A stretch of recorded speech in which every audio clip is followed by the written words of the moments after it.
Welcome back to AA Connect, the official podcast of the Automobile Association of South Africa, where we talk about all things mobility and everything that's related to that in South Africa and also in Africa. And I'm very honored to be joined today by two very important and exceptional people, and they represent very important institutions in terms of mobility as well. I've got Xolani Fihle from the JMPD with me, and I've got Philip Hull, and I'm not even going to attempt to say the organization and what you do, Philip, because I think that I'll leave up to you. But just to kick off, Philip, just give us a little bit of background of what you do and who you are. All right. Many thanks, Layton, and welcome to Connie as well there. Layton, we started the Road Safety Foundation approximately 10 and a half years ago. And it really was in response to the other side of my life, which is more the paramedical on the road type of scenario. We were seeing people being killed and injured all the time, and we weren't really getting any really good road safety initiatives going. So on one side, I've got the medical response. We do a whole bunch of community work, which we can perhaps chat about later. And then on the other side, we're trying to stop all those terrible tragedies, or at least slow them down. So that's my side of things. But, I mean, we're heading into Easter now, Philip, and I know that over the festive season periods, and when we talk about festive season, we talk about Easter, we talk about Christmas time.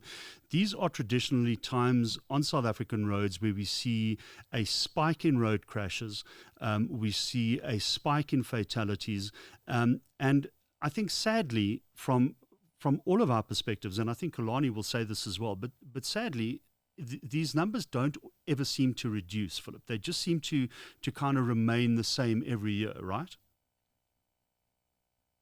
Yeah, that's, and in fact, if you believe our stats, that's correct. I tend to think that sometimes our stats are not always that accurate, but you're absolutely right. It goes on and on and on, and we tragically lose lives, which is just such a waste. I think reasons for that, though, Layton, to be honest, is there's very little collaboration between government and private sector. And I think that needs to, it's all hands on deck for something like this. Sure, we'll the cost of accidents. Go ahead. I mean, we'll get to that in a moment. But Xolani, I mean, we're just terrible drivers, right? I mean, or are we? I don't know.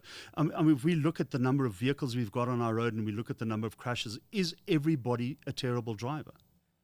To be honest, not everyone is a terrible driver, but unfortunately a large majority of people on the roads are so inconsiderate and very negligent on our roads. It's really a serious problem.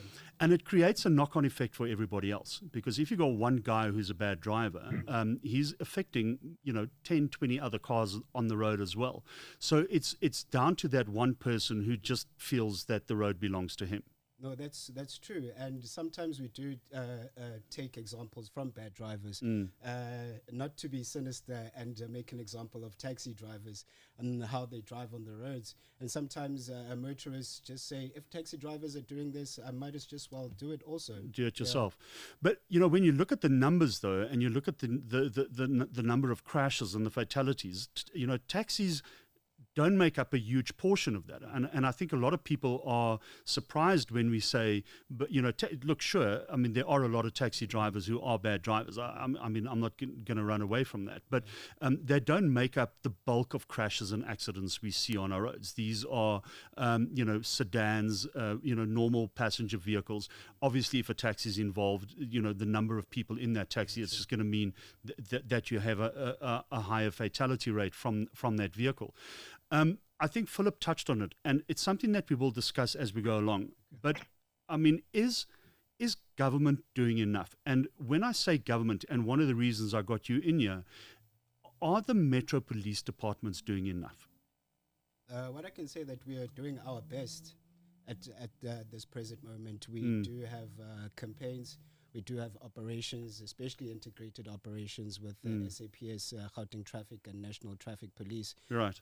But it's at the end of the day, it's the mindset of the motorists if Sure. they do want to change or not. I think it's also about education and awareness campaigns. And I think one of the criticisms, certainly, that that I have is, are we running these awareness and education campaigns at these very specific times of the year, at these festive season times of the year, when in fact we should be running them every day of the year, right? We, for instance, at the AA have a visibility campaign that runs, in schools where you've got children as young as 6 learning the rules of the road. That's something that we don't see government doing. That's something that you guys need to be more involved in. Okay. For JMPD, we do have a community outreach unit. So on a daily basis, they do go to schools. They conduct safety programs, especially for road safety, Right. for how the kids should cross the road and when they should cross the roads. But I think we do need to have more initiatives aimed at that. And what I've also seen is that most of the campaigns, they are in the festive season or in Easter period, and they aimed at motorists. And we do find that there's a lot of pedestrian accidents in Joburg. I could say that this past weekend, there were 9 fatal accidents recorded by JMPD officers. And from those 9, 6 were pedestrian accidents. Yeah. So it is something that we need to focus on also. I mean, Philip, give us an example. When there's an accident, and I'm just using this as an example, there's an accident on Van Riemen's Pass. We hear about it on the news. And we hear that there's been, there's a multi-car pileup on Van Riemen's Pass, and it's going to take you 3 hours to get through that. You arrive at that scene. You're at that scene. What is the emotional impact of that on a person? There's so many possible emotions that come. Most of the motorists, I think it's more a frustration and an anger that they've been held up, and that's bad news for us. Because when they do get through, of course, and the longer the delay, the worse it is. Yeah. And we physically see that. You'll have people bulleting after the accident when they're let through way over speed limits and so on. Yeah. The emotional side, we had an accident up at Van Riemen's 3 or 4 years ago where a baby's seat had been half thrown out of the car. Oh, my God. There was no baby at the time in the car, fortunately. Yeah. Both the front passengers were killed. But that seat hanging out of the car, visible to pass, we just saw the look on people's faces. So there's a range of emotions, Layton, go on. But, it's really difficult to, in a way, I'd like to have shared some of the things that we've seen to try and make people just wake up and realize what goes on the roads. And I'm sure Xolani can also attest to that. But it's just too gruesome. Yeah. And, it's not something on the other side that we can put out. So people, the range of emotions, but yeah. I mean, people will become, I almost want to say, safer drivers if they've had a personal experience of it. Or is that an incorrect assumption? So if you've been in a crash and there may have been a fatality in that crash that you were involved in, you almost, for the first time, maybe get jarred into saying, well, maybe I should drive better. Right, Philip? I think that's a logical assumption. And I think for most people, I would tend to agree with that assumption, yes. Yeah. It brings me to another question, and this is very much aimed at you, Xolani, in terms of driving safer. There is no fear of being caught in South Africa on the roads for a moving violation, for drunk driving, for speeding, for overtaking, when you shouldn't be overtaking, for not wearing your seatbelt, for not having your child in a child restraint, for, using an electronic device while you're driving. There is just no fear of being caught.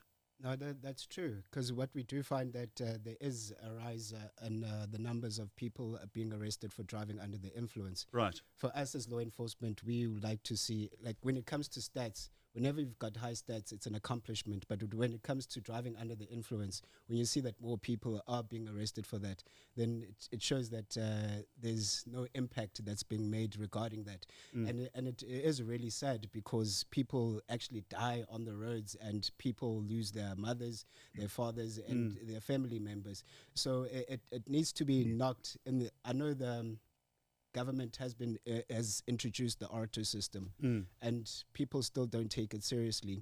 I know before we used to have what we call a Section 56 infringement notice. Yes. And you have, if a person doesn't pay for that, then you have a warrant of arrest. And then if you're not going to appear in court, then you're going to get arrested. And that actually worked, I should say. But it's also about the prosecutorial value chain. I mean, you talk about drunk driving, it's about the labs that are processing the samples quicker. At the moment, it takes 11 plus months to process a blood sample.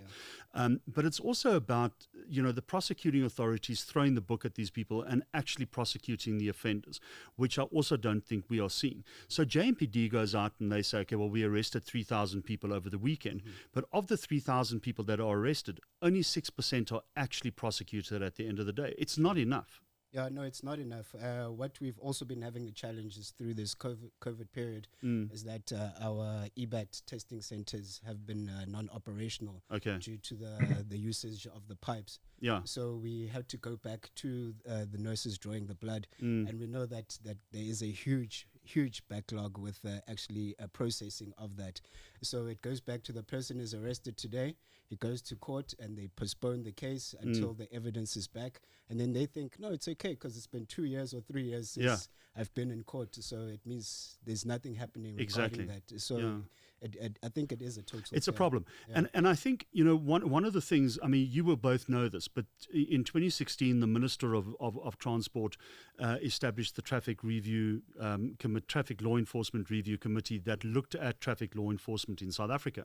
And one of the recommendations that came from that, which we are told, is still with the Minister, but one of the recommendations that came from that is a doubling of the traffic law enforcement police force. So the numbers, so that by 2030, I think they were looking at having 50,000 traffic law enforcers on the road. Will traffic law enforcement on its own, Philip, is that the answer? Is that the silver bullet we're looking for? I don't think that increasing the numbers at this stage will have real effect. I think, I feel for the traffic departments. I mean, they're not given the equipment that they need. We don't really have evidentiary breathalyzing and things like that, which would make life so much easier for everybody. So, I think we've got to focus on two things. One, giving traffic officers what they need, traffic departments.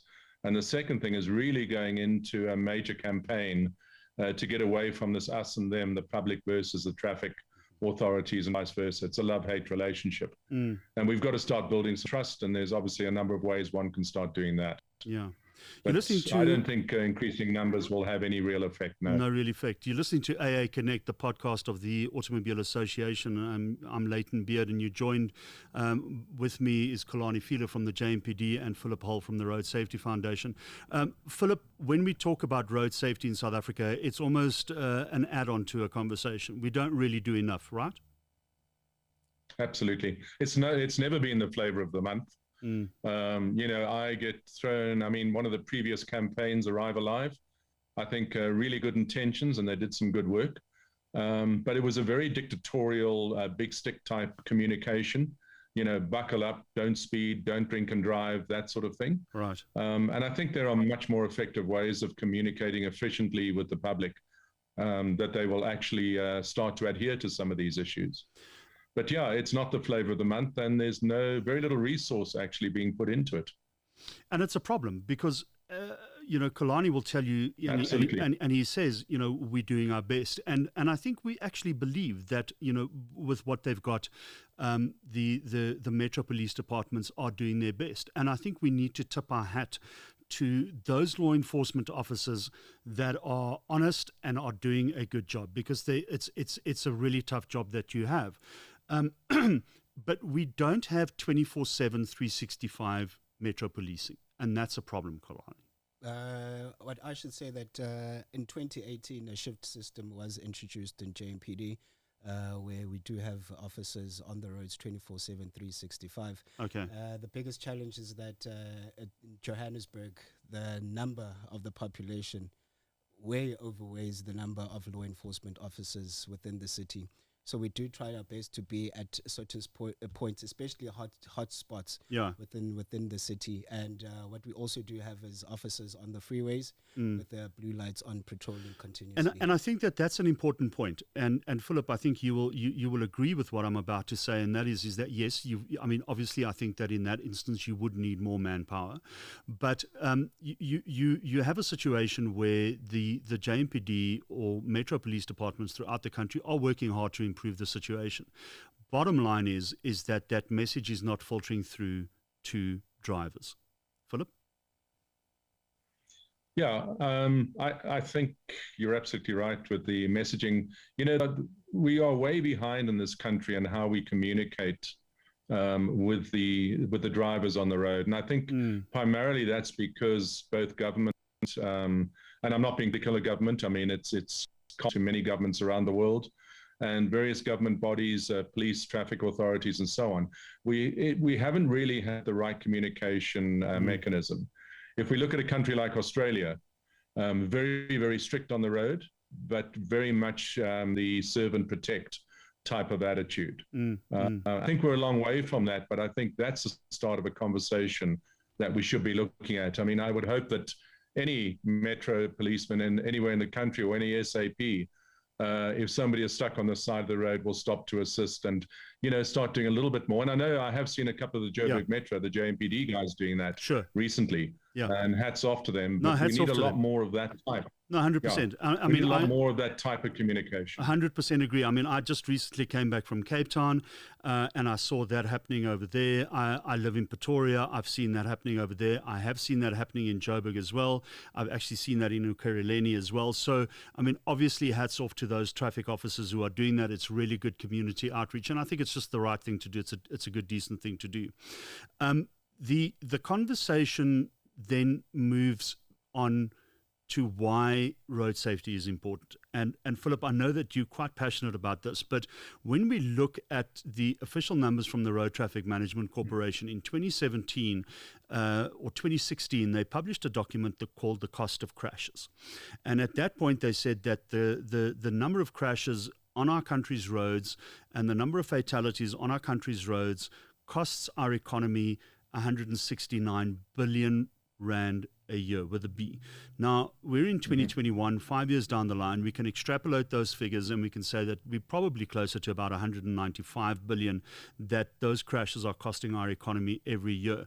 And there's various ways in which that amount is made up. It's the cost of the police officers involved. It's the cost of the ambulances involved. It's the cost of the cleanup, and it's the cost of the insurance. And I mean, there are a number of different costs that make up that figure.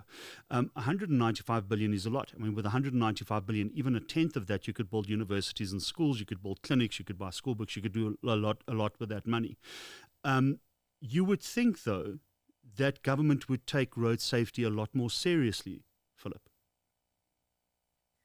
I couldn't agree more with you on that. I mean, and those figures you're talking about, of course, excludes all the emotional and psychological trauma that comes with those incidents. And by the way, sorry, Philip, but I mean, obviously as well, you take a family member out of a family, and that family member may be the breadwinner.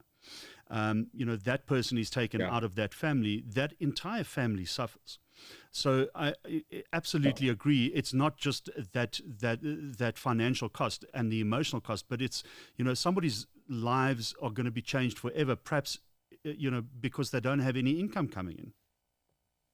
Yeah, I mean, we see that. I mean, those accidents at Van Riemen's, we see that time and time again. And, you talk about the breadwinner, fair enough, but for some of those families that lose a child, that's going to go with them for, the rest of their lives. So the trauma is extensive, and you can't put a value on that. It would be rather nice, I mean, if we could have, 5 cents or even 1 cent on every liter of fuel will go into a dedicated road safety campaign. I'd like to see government doing something along those lines just to make it available. And I think most people would probably be quite okay with small amounts like that. But we do need to get funding, and we need to, I think it's the whole thing, as I said earlier, government and private sector need to sit around a table and throw different ideas out there. I think both parties have some really good ideas, but combined, hopefully the better ones will come through. But it's also about, you've got these guys and you've got these men and women who are, pounding the streets in their metro cars. They're servicing the public as best as they can. The value chain, Xolani, there's a problem there. Yeah, no, there is a problem. I think one of the biggest problems is the mindset of the motorist. I think it does really need to change. As I don't know, when I was taught how to drive, they always tell you that you're not only driving your vehicle, driving all the vehicle in front, behind, and on the sides also. Right. So just to be considerate of that you're not the only one on the road, and also to be aware of pedestrians. Yes. So it is really important. Pedestrians is a very important issue. And, we talk a lot about the fact that 40% of all deaths on our roads are pedestrians. We talk about drink driving, but we don't talk about drink walking or intoxicated walking, which is an equally bad problem. But there again, it's, when we talk, and Philip, you will know all about this, when we talk about road safety, it's not just about the motorist behind the wheel of the vehicle. It's about the condition of the roads. It's about whether there are lights on that road. It's about what the post-crash intervention is like. It's about what, there's a range of different things. It's about a safe systems approach, Philip. Yep, absolutely. Just talking pedestrians, so just going back on that point, drinking and driving, we know about. You're right to bring up the pedestrians, intoxicated pedestrians. But certainly quite a few of the incidents that I've been to in the last 4 or 5 years have been pedestrians that have been on cell phones and totally unaware of what's going on around them. Oh, wow. So that's a compounding problem as well. So people using electronic devices while they're walking. Absolutely. I mean, you're right. We talk about drivers in cars using, electronic devices or drinking and driving, but the pedestrian is doing exactly the same thing. They are obviously a lot more vulnerable because they don't have a piece of metal around them. Yeah. So it'd be interesting to know just on statistical data. I'm sure we don't have it, but whether or not people were intoxicated or whether they were on a cell phone or something else, some electronic device, just to get an idea of the magnitude of either. We've spoken about the problem, and the problem is extensive, and I think we all understand the problem. But Xolani, what is the solution for you? How do we bring the 14,500 deaths we have every year on our roads? How do we reduce the number of festive season deaths? How do we do that? What is the answer? I think it goes back to what Philip did say, that we do need a whole lot of community involvement. The community has to be roped in when it comes but how do we do that? We talk about community involvement, but it just always seems to me like pie in the sky. How do we actually involve the community in that? Actually being in the communities, sometimes we'd like to do things for the community while we're not in the community. Right. So I think as the numbers being there, having more campaigns. More police officers, in other words. You need more of you. More police, but actually for educational wise. What I can say that JMPD does have MOUs with SAB and Diageo. So we are planning to have a larger campaigns where we go out to the community. I know in Alex, SAB has a really big project. It's the I Love Alex project. So we do go have campaigns for responsible drinking. Right. And we go throughout the whole community teaching members of public when to drink, when not to drink, where to drink. Please don't drink. And don't drink and walk. Because most of the pedestrian fatalities, we find that a person was under the intoxication of alcohol. Okay, wow. So I think having more campaigns like that, pulling in the private sector, just as Philip did say, and we hit the ground running. Yeah, and Philip, I mean, what's the solution for you? I know you've spoken about private-public partnerships. Is that the only way? Or, I mean, I can't believe that we are, in 2021 still talking about let's get that partnership off the ground. Yeah, I mean, it's absolutely, it should never have taken that long. But to answer your question, I think that is the absolute starting point. We have to sit across the table with each other. We have to sit. I mean, JMPD have a wealth of on-the-road experience. The AA certificate. You've got a wealth of experience. We've got some experience in different ways. We need to be sitting around a table with those various strengths that we each have and say, all right, where do we go from here? What are the suggestions? So for me, the results of that, I can't answer that yet, but I think that is the essential starting point. When we look at Easter and we look at the increase in volumes that we are expecting over the next couple of days, long weekend period, first of all, Philip, what advice would you give motorists or people who will be on the road, people who are going to be mobile over the next couple of days? Some words of wisdom that you would impart that they would listen to. Okay, there's a couple of things. Like, I'm not going to go through all the normal, because I think everybody inherently knows, what they've got to do, not using cell phones, and know the route they're going to use and all the rest of it. But right.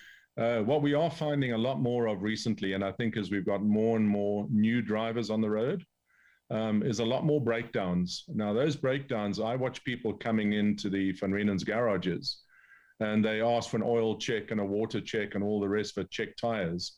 That all has to be done when the engine and the vehicle is cold. Yeah. Your oil, checking oil when it's hot, you're going to get an under reading. With water, you get the chance of airlocks, and you can end up having a head gasket go. And with tires, by the time you reach Van Reenen's on a good summer's day, you can be 0.2, 0.3 of a bar over what you are actually recording. So they'll deflate tires, and then you're running with underinflated tires. Yeah. So number one, I would say before you go, check that vehicle of yours, check tires, check water, check oil. The other thing which is catching a lot of people out, and we're seeing more and more of it, is make sure you've got enough fluids and snacks or food with you. We've only got to have one accident at Van Reenen's where the road is closed for 5-6 hours, and people really start getting into trouble and dehydrating and all the rest. So those two aspects, I think, are critical. And then the last one is I like relating the driver as the pilot of the vehicle, very much like an aircraft. You are in control of that machine, and the occupants, basically, it's your job to get them safely to destination. Right. So do not be distracted, be it cell phones, be it other people in the car. Focus really on what you're doing. You are the key responsible person in that vehicle. Yeah. I mean, it's a great message, Philip. Unfortunately, it doesn't always get through to the driver, to the pilot. It doesn't. That's where once again,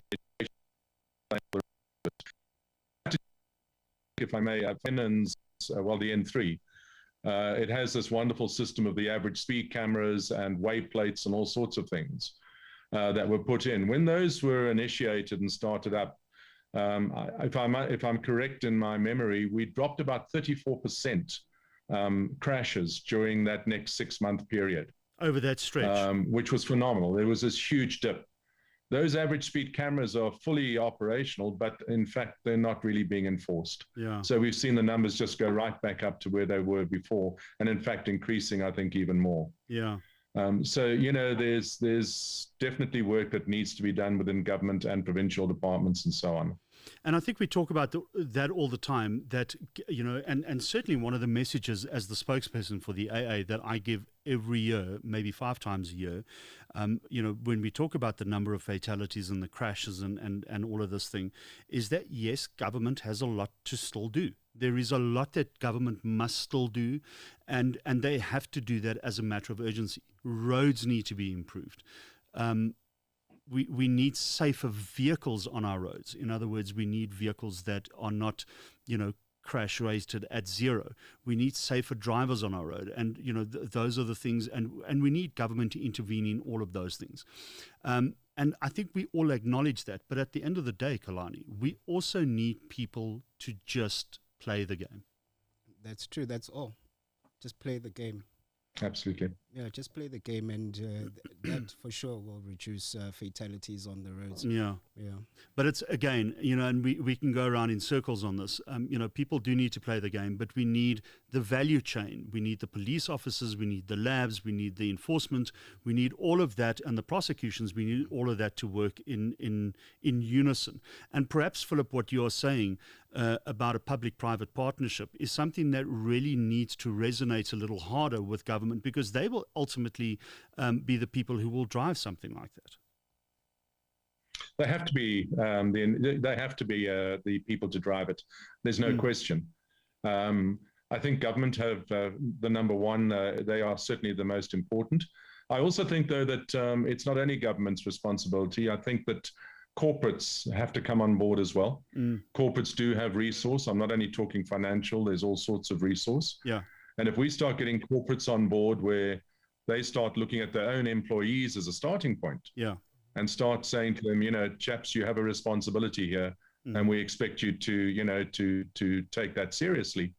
Every person on the roads that we can affect positively to drive just that little bit better. We're starting to move forward. At the moment, we're not. And it's about corporates making sure that their drivers are in good shape to drive personally as people, but that the vehicles they're driving in are, good, safe vehicles, that those vehicles are maintained properly. It's an entire thing. And as you said, it doesn't always have to be a corporate giving money. It can be a corporate saying, you know what, we're going to use our infrastructure and make it available to you to promote road safety. Or we produce, two-way radios. We'll maybe make that available. Or, whatever the case is. I mean, there's a lot that corporates can do besides just throwing cash at the problem. And I think the point is... No, carry on, Philip. I'm sorry, I just want to say, I mean, they don't need to throw any cash really at the end of the day to their own employees. Yeah. They've got an internal, operation. It's not going to cost them anything at all.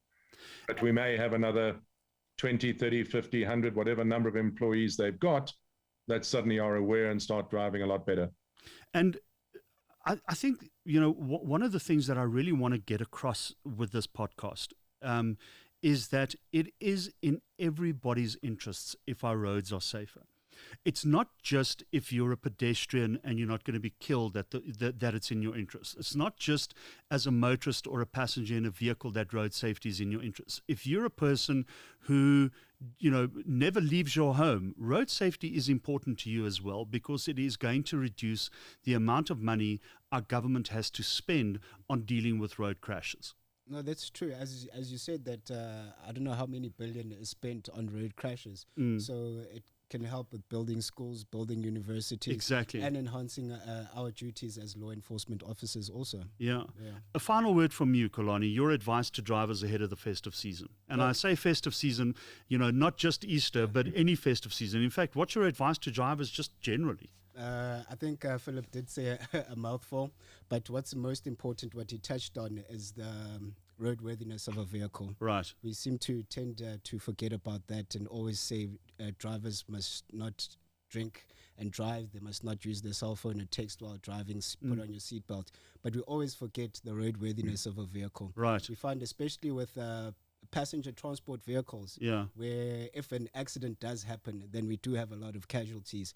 They need to make sure, as Philip said, that the tires are in a good condition. Right. And just the general roadworthiness of the vehicle. It's about being a responsible driver and owner. At the end of the day. Yeah. Yeah. Philip, last words from you? Road safety, South Africa? Yeah, I think focus on the roads. Look at what's around you. Excuse me. The one thing I would like to bring up just to end, if I may, Layton, is obviously we're going up to Van Rhenens in the next couple of days.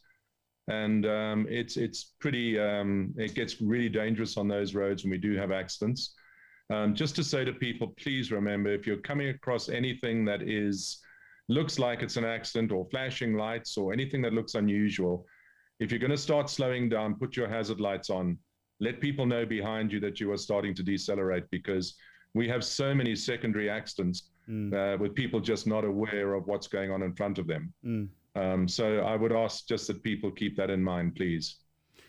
Well, thank you very much. I mean, road safety, Philip alluded to this earlier, it's not a sexy topic at all, and it's not something that's high on the agenda, but certainly from my point of view, having a chat with you, Xolani, and you, Philip, about road safety, and kind of a meeting of the minds where you discuss something where, people are really passionate about it. And I think people like us, but there are many others, are really passionate about road safety, and we need to get that road safety message out to the public. So it's been really good having both of you with us today. Xolani, thank you very much for your time. I know you're very busy. Philip, I know you are also very busy, and thank you for making yourself available. And on that note, I'd like to say thank you very much to JP Noons, who's working behind the scenes to make this all happy. And that's the conclusion of this episode of AA Connect, the official podcast of the Automobile Association. Thank you very much, gentlemen. I appreciate your time. Thank you, Layton. Thank you, Philip. Thank you very much, Layton, and good luck, Xolani. Thank you so much.